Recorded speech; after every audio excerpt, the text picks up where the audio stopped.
C'est bien 52 jours pour finir l'année en beauté. 52 jours pour voir des miracles comme on n'en a jamais encore vu. 52 jours pour voir Dieu faire encore plus dans ta vie.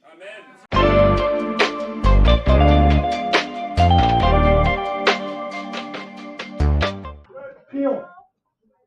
Père Céleste, merci pour ce moment. Tu es au contrôle, Père. Je n'arrive pas d'être ici. Parle à travers moi. Parle à travers Yannick. Au nom de Jésus.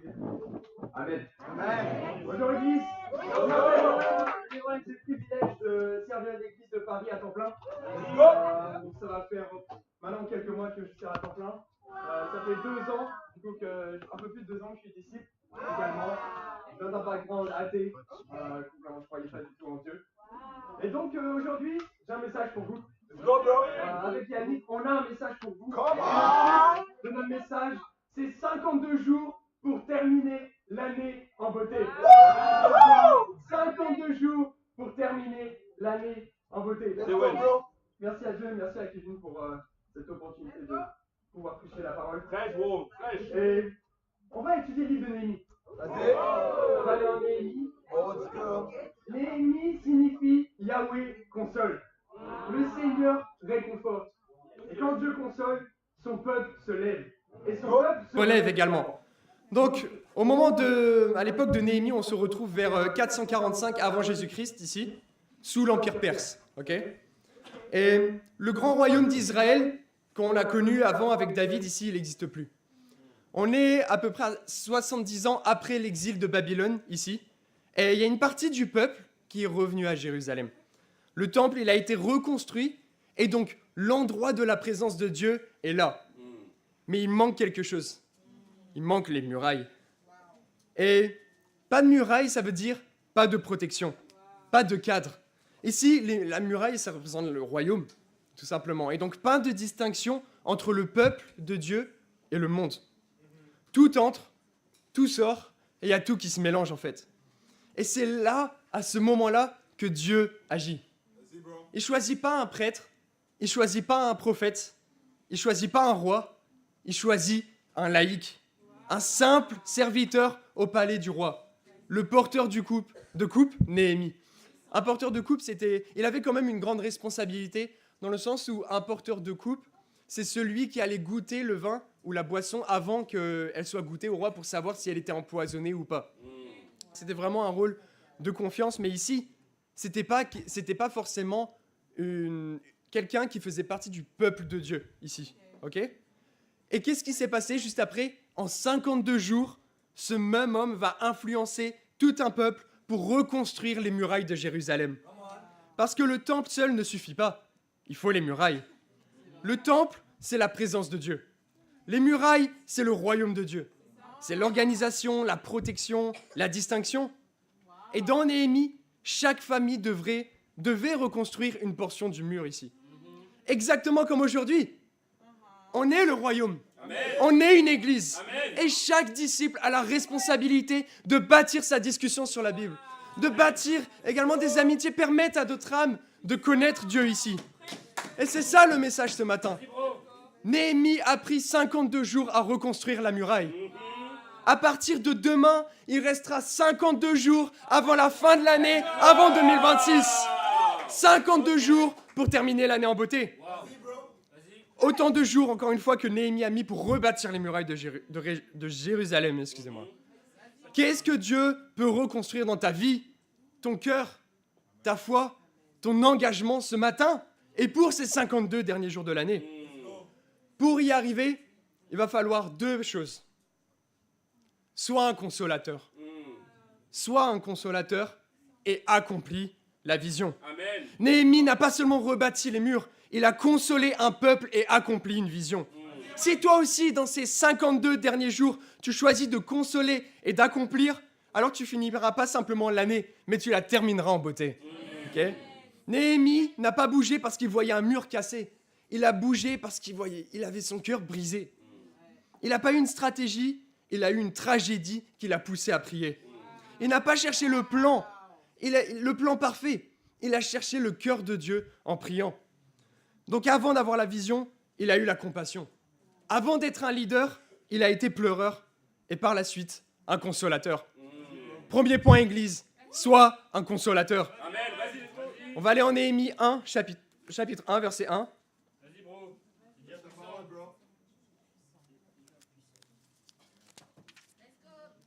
Dieu, il a un message pour vous ce matin. Néhémie 1, à partir du verset 1. La Bible, elle dit ici, parole de Néhémie, fils de Hakalia. Durant le mois de Kislev, la 20e année du règne d'Artaxerxès, alors que je me trouvais à Suse, la capitale, Anani, un de mes frères, est arrivé avec quelques hommes de Juda. Je les ai interrogés au sujet des Juifs rescapés de la déportation et au sujet de Jérusalem. Ils m'ont répondu, les rescapés de la déportation se retrouvent là, dans la province, au comble du malheur et du déshonneur. La muraille de Jérusalem est pleine de brèches et ses portes ont été réduites en cendres. À cette nouvelle, je me suis assis, j'ai pleuré et j'ai porté le deuil durant des jours, jeûnant et priant devant Dieu du ciel, le Dieu du ciel. J'ai dit, Éternel Dieu du ciel, Dieu grand et redoutable, toi qui conserves ton alliance et ta bonté à ceux qui t'aiment et qui respectent tes commandements. Et donc, on va s'arrêter un petit peu ici. Et en fait, ce qu'il faut comprendre, c'est que avant d'être un constructeur, Néhémie, il a été un consolateur. Et avant même d'être consolateur, on le voit ici, il a été touché. Okay. Qu'est-ce qu'on entend par ça? Il n'a pas prié pour que Dieu le touche à ce moment-là. Il était déjà touché, en fait. Il a vu ce qui s'était passé, il était brisé. Et donc avant de diriger des hommes, il a pleuré devant Dieu. Et donc c'est ça un consolateur, Église. Pas quelqu'un qui trouve les bons mots, mais quelqu'un qui ressent les mots des gens. Un consolateur, c'est quelqu'un qui voit la douleur du peuple et qui ne reste pas indifférent. Les murs étaient détruits.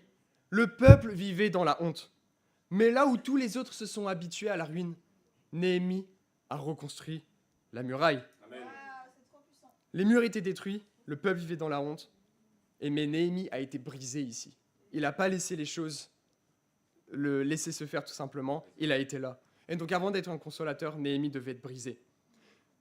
Église, Dieu, il cherche des Néhémies aujourd'hui. Pas des gens qui sont parfaits, pas des théologiens qui vous disent d'où vient le grec, de l'hébreu, de je sais pas quoi. Non. Il cherche des consolateurs. Amen. Il cherche des gens qui vont être brisés parce qu'il y a des âmes qui ne sont pas encore sauvées.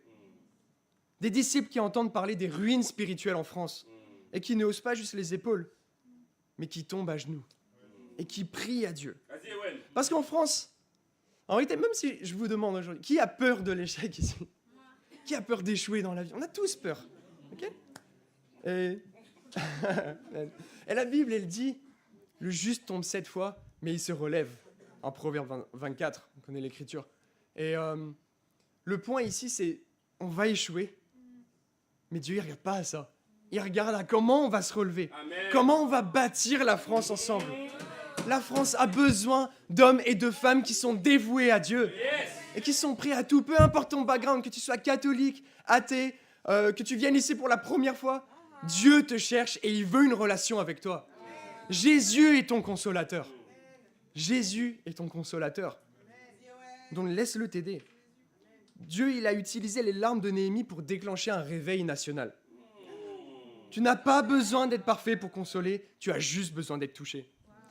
Et donc moi, je me souviens un matin, un jour, un peu comme les autres, du moins c'est ce que je croyais, je me suis levé et j'ai eu un moment, en psaume 62, je lisais ma Bible, et en psaume 62, il y a un passage, je n'ai pas obligé d'y aller, mais la Bible a dit ici, « Oui, c'est en Dieu que mon âme se confie, de lui vient mon salut. Oui, c'est lui mon rocher et mon salut, ma forteresse, je ne serai guère ébranlé. » Et donc peut-être vous avez vu ou jamais vu cette écriture, mais c'est de là qu'on tire le chant « The Lord is my rock, the Lord my salvation, the Lord is my fortress, I'll never be shaken. » Vous voyez, donc ça vient de ce passage. Okay? Et donc je vois ce passage, je me dis « Ok, today, I will never be shaken. » Okay? Ça veut dire « Je ne serai jamais ébranlé. » Okay? Et donc j'étais en paix à ce moment-là. Et faut savoir, je devais rejoindre une réunion le matin avec le staff de l'église. Okay? Et donc j'avais tout prévu. Voilà, je prends le métro, Je suis 20 minutes à l'avance, je suis bien, je dois juste imprimer un document. Donc là, je vais traverser la route, je regarde à gauche, à droite, j'avance. Et là, projeté sur 4 mètres, au sol. Et je comprends plus ce qui m'arrive. Je sais plus où je suis. Et donc une moto me percute de plein fouet à ce moment-là. Une femme, une conductrice qui est arrivée rapidement, qui m'a percuté. Et il y avait le sol, j'étais au sol, il y avait du bruit, des gens qui criaient. Je sais plus où j'étais à ce moment-là. Et juste à ce moment-là, le silence. Et tout s'arrête. Les projets, l'église, la discu, le fait d'évangéliser, le fait de faire des études bibliques. Là, à ce moment-là, je sais plus ce qui arrive en fait. Je sais plus ce qui se passe. Une seule pensée m'est venue à l'esprit à ce moment-là, et c'est que j'étais en vie.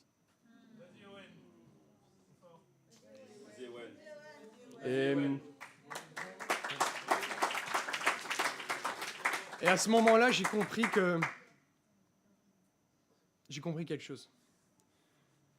Tu réalises pas la valeur d'une vie tant que t'as pas frôlé la mort. Et je regarde autour de moi. Il y a la dame de la moto qui tremble, qui a peur. Et je me dis, elle aurait pu perdre sa vie, elle aussi. Mais la différence, c'est que je suis dans le royaume, je suis disciple, je suis sauvé, et pas elle.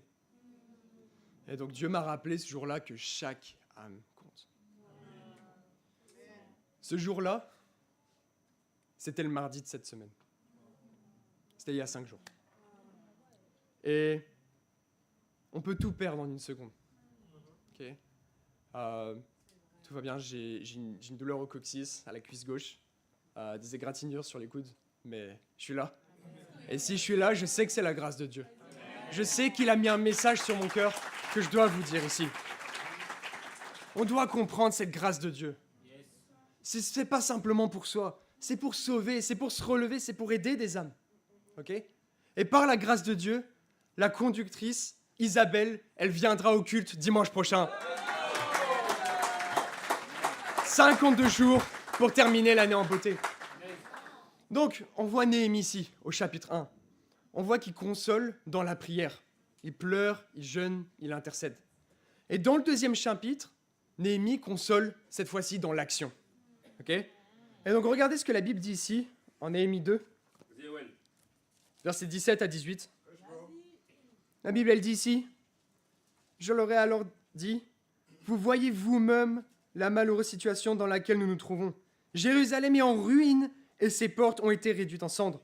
Venez, reconstruisons la muraille de Jérusalem et nous ne serons plus dans le déshonneur. » Puis je leur ai raconté comment la bonne main de mon Dieu avait reposé sur moi et leur ai rapporté les paroles que le roi m'avait adressées. Ils ont dit, « Levons-nous et mettons-nous au travail. » Et ils se sont fortifiés dans cette bonne décision. Et donc c'est ici que Néhémie console le peuple. Il redonne l'espoir à des cœurs qui sont abattus. Il parle la foi là où tout le monde voyait la honte. Il rallume la flamme là où il n'y avait que des cendres. Ça peut être vous aujourd'hui, Église. Vous devez avoir cette flamme qui soit ravivée juste parce qu'on a été brisé par Dieu, en fait. Se rappeler de notre salut, se rappeler de tout ce qu'il a fait pour nous. Et des fois, on peut grandir et on peut avoir le cœur qui est endurci.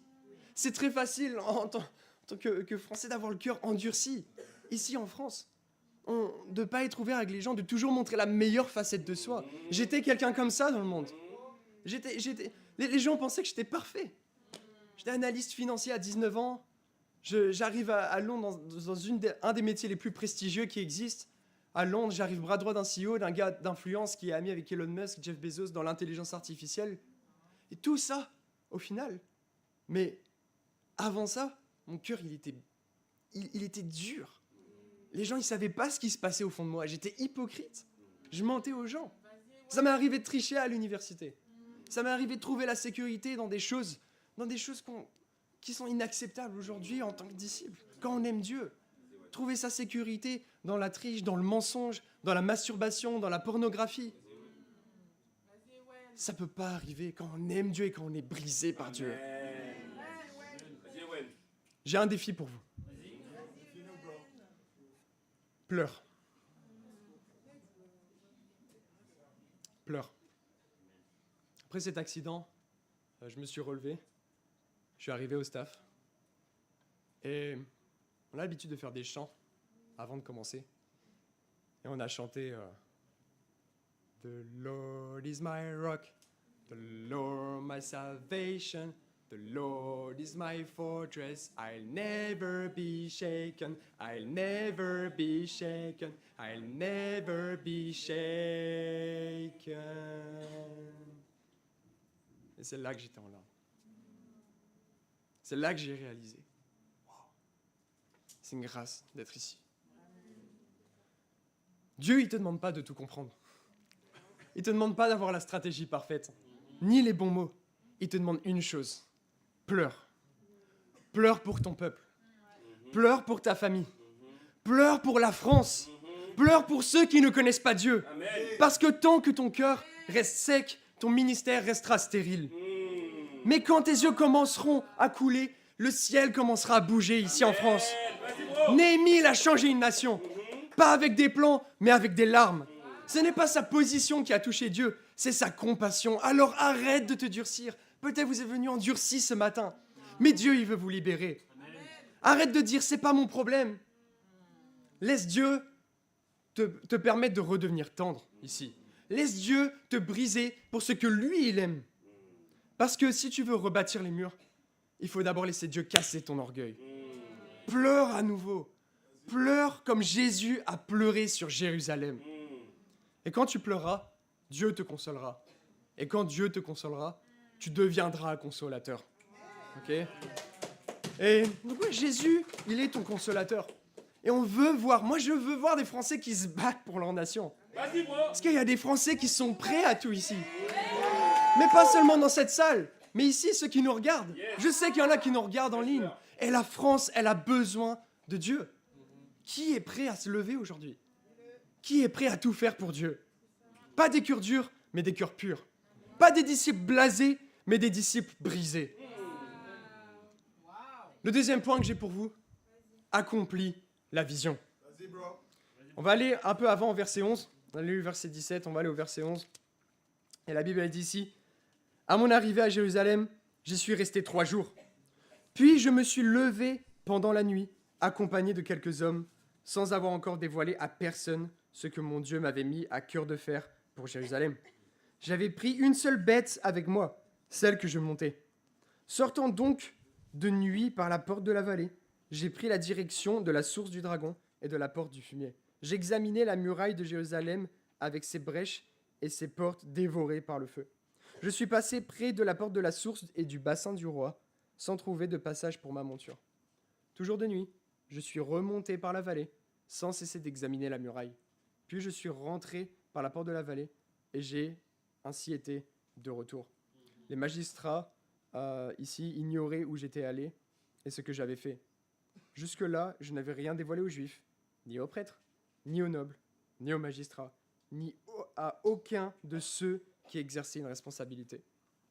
Et donc Néhémie, ici, il ne s'est pas levé à l'aveugle. Okay ? Avant de rebâtir, il a inspecté.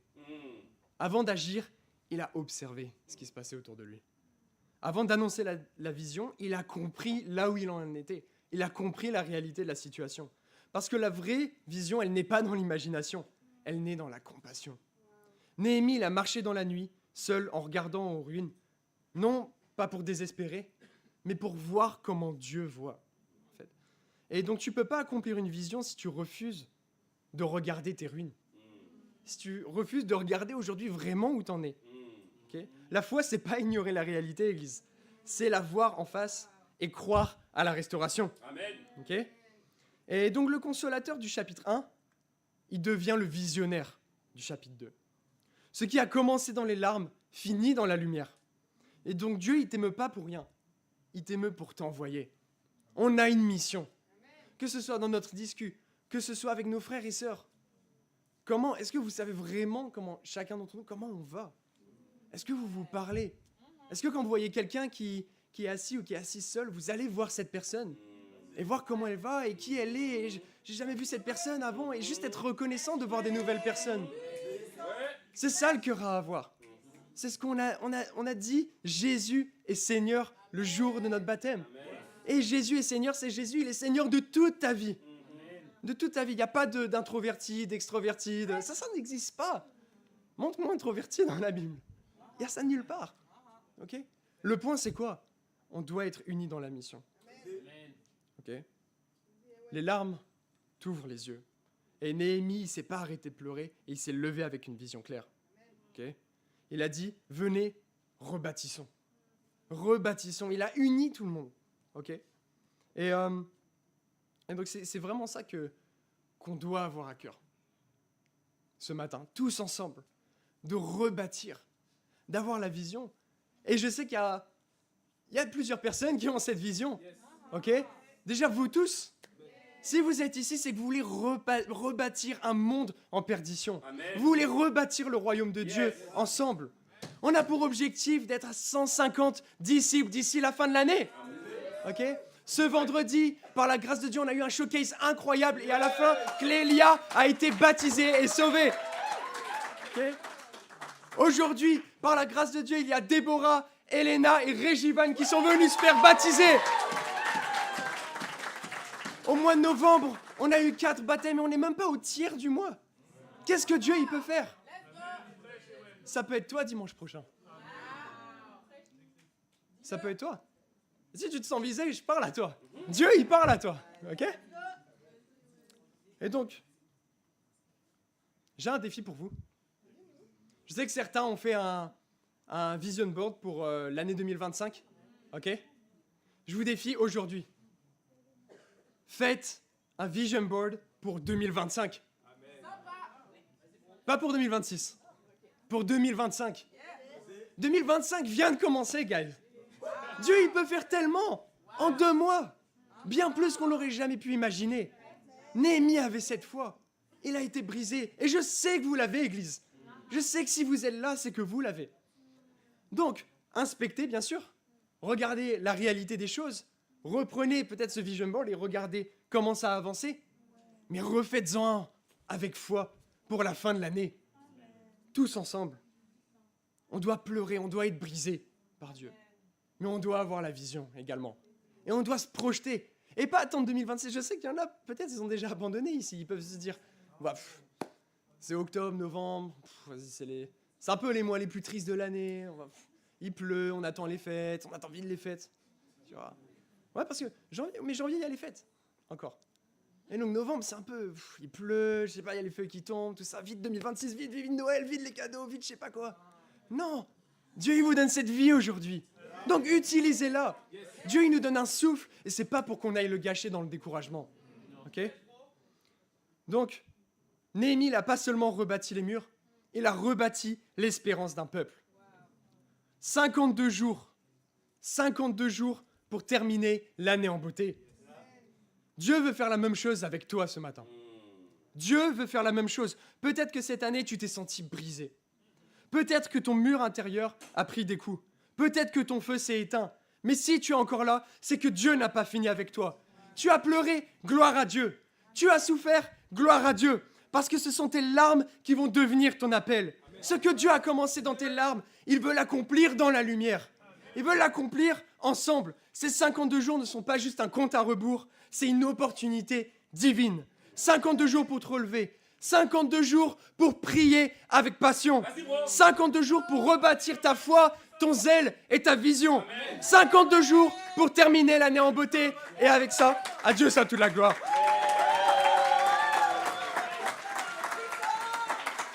On peut encore applaudir encore une fois pour Ewen. C'est bien 52 jours pour finir l'année en beauté. 52 jours pour voir des miracles comme on n'en a jamais encore vu.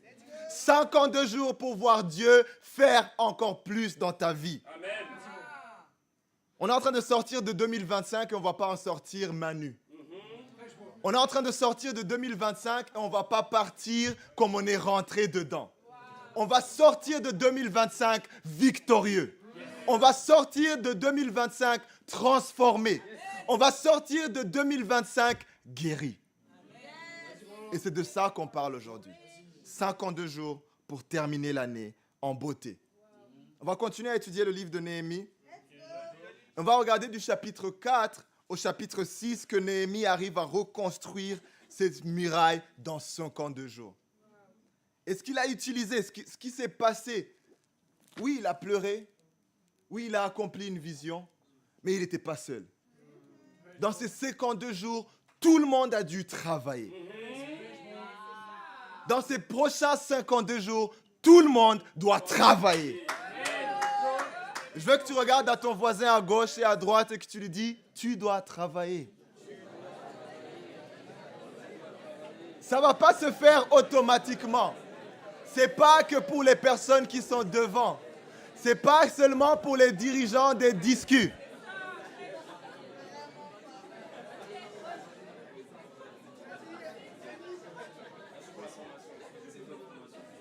Dans les prochains 52 jours, tout le monde doit travailler. Amen. On va lire ensemble le chapitre 4. À partir du verset 7, la Bible dit: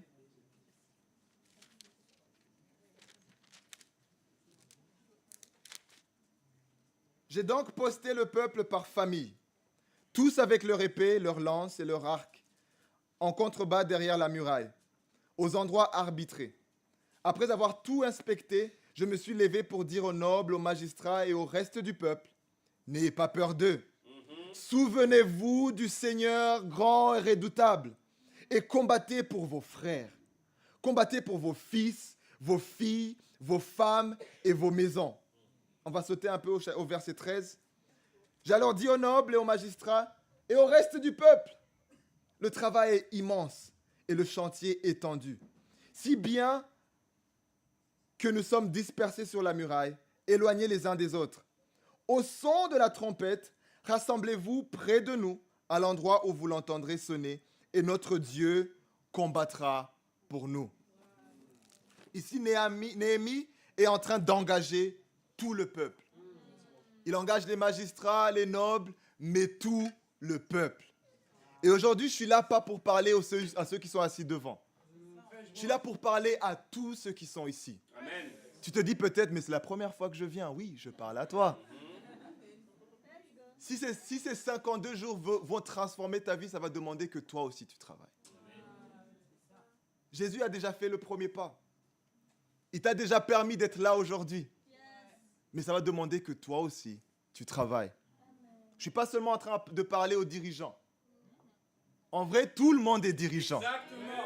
Si tu es là en train de suivre Jésus, c'est que tu as été appelé à diriger ce monde des ténèbres à la lumière. Amen. Donc ne laissez pas quelqu'un d'autre faire le travail que Dieu t'a appelé à faire. Tout le monde doit travailler. Il leur dit tous ensemble, au son de la trompette, on se retrouve. Il leur dit, il les engage à travailler de manière physique, mais il les engage à travailler aussi de manière spirituelle. Dans ce chapitre, on voit que ces hommes et ces femmes travaillaient avec une main et de l'autre main, ils avaient une épée. Et on sait que la Bible est aussi une épée à double tranchant. Donc on va certainement être en train de travailler sur notre vie, mais on doit aussi travailler avec ce livre. Il leur dit, on va travailler la journée, on va faire la garde la nuit. C'est sur deux terrains qu'on est en train d'opérer. Le terrain de la journée où on doit être actif, le terrain de la nuit où on doit être à genoux en train de prier. Il dit rassemblez-vous. Et quand vous serez rassemblés, Dieu combattra pour vous. J'ai une conviction à vous donner ce matin. Notre unité attire Dieu. La Bible dit plein de fois, là où 2 ou 3 sont rassemblés, Dieu est là. Quand on est tous ensemble, Dieu est là. Mais vous savez, notre unité n'attire pas seulement Dieu. Notre unité attire d'autres personnes. Là où il y a 2 disciples, en feu, zélés, en train de prêcher la parole, vous savez ce qui se passe? Il y a tout le monde qui veut être là. Quand on regarde ce qui se passe dans les divos et qu'il y a des gens qui chantent à la rue, de toutes les nations, de tout background, et qui sont contents, ce que ça demande, c'est que les gens autour se disent « Ok, moi j'ai envie de faire partie de ce groupe. » Et je ne sais pas si vous étiez là vendredi, mais c'était incroyable. On a vu un showcase, mais un showcase des showcases. Mais pour qu'on ait un showcase comme ça, tout le monde a dû travailler. Il fallait être dans la salle un peu avant, voir la régie, installer les micros, monter les caméras. Cédric, Sonia, tout le monde était là, ils étaient wouh! C'est des professionnels. Il fallait voir Harry derrière les rideaux en train d'appeler les artistes. Alors le prochain qui va arriver, rappeur d'exception. Harry a un talent exceptionnel et il l'a mis au travail et on a eu une soirée incroyable. Il fallait voir tous les artistes qui se sont donnés, ceux qui ont dansé, ceux qui ont chanté, ceux qui ont fait des poèmes. Mais il fallait aussi voir l'audience, qui criait leur nom, qui allumait les lumières par leur téléphone. Tout le monde a dû travailler. Et avec ce travail, on a vu un miracle exceptionnel, les amis. On a vu plus de 150 personnes rassemblées dans une salle. On a eu plus de 45 invités. On a eu à la fin un baptême exceptionnel. Et ça, c'est juste un avant-goût de ce qui peut se passer quand tout le monde travaille. Il y avait encore beaucoup de talents dans l'audience qui auraient pu être sur scène, qui vont être sur scène. Il y a encore beaucoup de personnes d'entre nous qui ont beaucoup de potentiel et qui attendent la permission de commencer à travailler. Si je peux vous libérer ce matin, Dieu vous donne la permission. Commencez à travailler. J'ai un défi pour vous. Les prochains 50 jours, rejoignez la bataille. Prenez votre épée et rejoignez les autres. Prenez le temps d'aller chercher qu'est-ce qui peut nous unir encore plus. Dans ta discussion, ne sois pas audience, sois travailleur. Dans ta maison, maison de frères, maison de sœurs, n'attends pas que ce soit quelqu'un d'autre qui fait le ménage. Fais le ménage. Là où tu es assis aujourd'hui, n'attends pas que ce soit quelqu'un d'autre qui encourage la personne à ta droite ou à ta gauche. Travaille. Ces prochains 52 jours vont être les meilleurs 52 jours de l'année parce que tout le monde va travailler. Le point numéro 2, ne te laisse pas distraire. Tu vas y arriver. Ne te laisse pas distraire. Tu vas y arriver. Il y en a parmi vous qui sont un peu distraits pendant que je le dis. Ne te laisse pas distraire. Tu vas y arriver. Ewen l'a bien dit. Novembre, décembre, ça commence à être gris. On veut rester chez nous. On veut regarder Netflix, manger du fromage. On n'a pas envie de sortir. On se dit c'est trop compliqué. On veut faire des matchs-là. Il y en a parmi nous qui ont déjà abandonné, qui sont dans 2026. Pas parce qu'ils se projettent, mais parce qu'ils se disent 52 jours, on ne peut pas vraiment avoir un changement. Mais ça, je vais vous dire une chose, c'est de la distraction. C'est un mensonge. Les prochains 52 jours vont être des jours transformateurs pour chacun d'entre nous. On va lire le chapitre 6, à partir du verset 3. Néhémie est en train de construire et il est presque à la fin. Et c'est là que la distraction arrive. Mais regardez comment il répond. Je leur ai envoyé des messages avec cette réponse. J'ai une grande tâche à accomplir. Je ne peux pas descendre là-bas.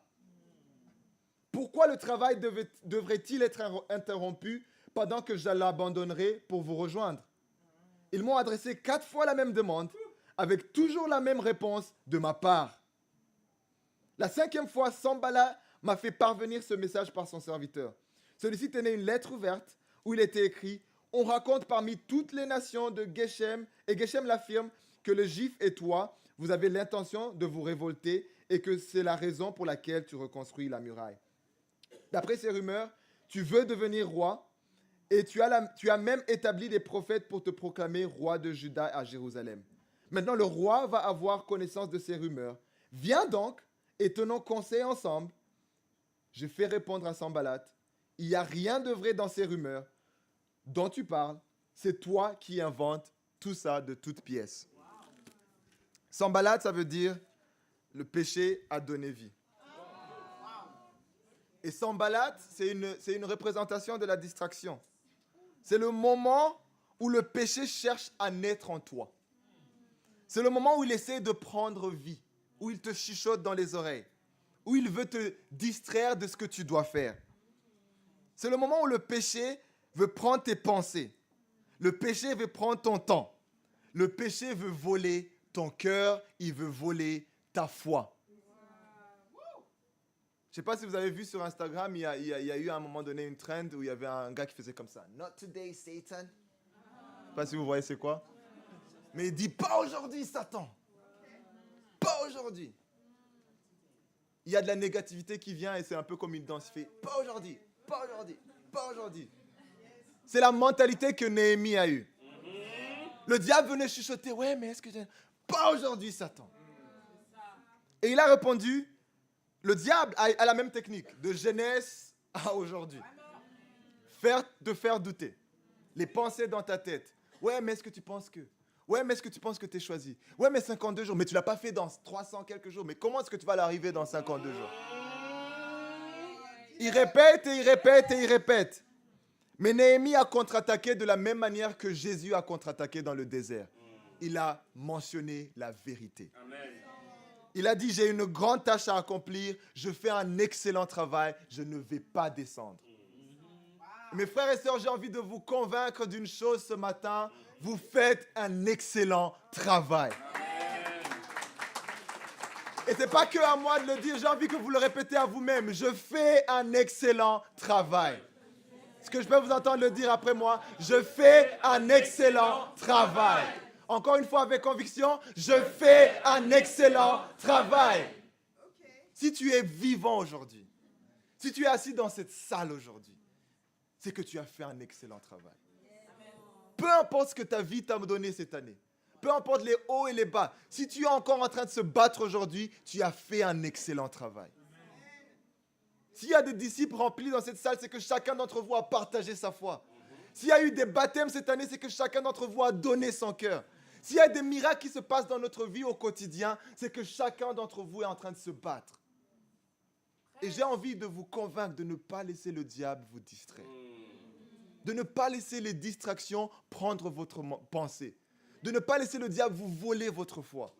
On va avoir besoin de cette même mentalité tous les jours dans les prochains 52 jours. Tous les jours, tu vas devoir regarder ta vie et dire, Dieu, tu as accompli quelque chose de grand dans ma vie et moi, je vais faire un excellent travail. Tous les jours, tu vas devoir te donner encore un peu plus. Et je sais que ça fait peur. Et je sais que c'est une pression. Et je sais que ce n'est pas facile. Parfois, on regarde les gens qui sont devant, on dit, ouais, il prêche, il a dû tout comprendre. Non, non, non. Cette année, c'était l'année la plus difficile de ma vie. Les 5 derniers mois, je ne comprenais rien à ma vie. Il y a tout qui était en train de changer en même temps. Je bougeais d'un pays à l'autre. En même temps, je me disais, mais il y a tout dans ce pays. Mais en fait, non, il y a encore plus dans ce pays. Je ne comprenais pas où mettre mon pied. J'étais en mode grand écart, mais genre, il y a une rivière au milieu. Je ne comprenais absolument rien et j'ai douté. Et j'ai lutté. Je me suis dit, non, Yannick, tu n'as pas porté du fruit cette année. Yannick, tu es inutile, tu n'as pas grandi. Yannick, mais qu'est-ce que tu es en train de faire avec ta vie? Yannick, tu as tout abandonné, tu es allé là-bas, maintenant tu dois tout recommencer. Mais Yannick, est-ce que tu vas pouvoir grandir? Pourquoi tu es trop émotif, Yannick? Et je me suis trop jugé. Et puis il y a eu la Bible, c'est incroyable. Et puis il y a eu les 10 times, c'est encore mieux. Et puis il y a eu des midweek. Et dans un midweek en particulier, on était à la Défense, j'ai atterri dans le 10 groupe de Mathis. Et Mathis, il m'a formé. Mathis m'a regardé dans les yeux et il m'a dit, mais frère, tu es en train de te mentir à toi-même. Mais frère, ouais, certes, tu n'étais pas là au GMC, mais on t'a senti, frère. Frère, mais t'as grave géré. Il faut pas que tu t'entendes parler dans la... Et Mathis, je te renvoie la balle. Tu es extraordinaire, frérot. Et pas que à Mathis, à chacun d'entre nous aujourd'hui. Arrêtez d'écouter le diable. Regardez ce que la Bible dit de vous. Arrêtez d'écouter Satan. Vous avez fait un travail exceptionnel. Ne vous laissez pas distraire cette année. Amen. Les 52 derniers jours vont être des jours où on va voir miracle après miracle. Aujourd'hui, il y en a 3 qui veulent être baptisés.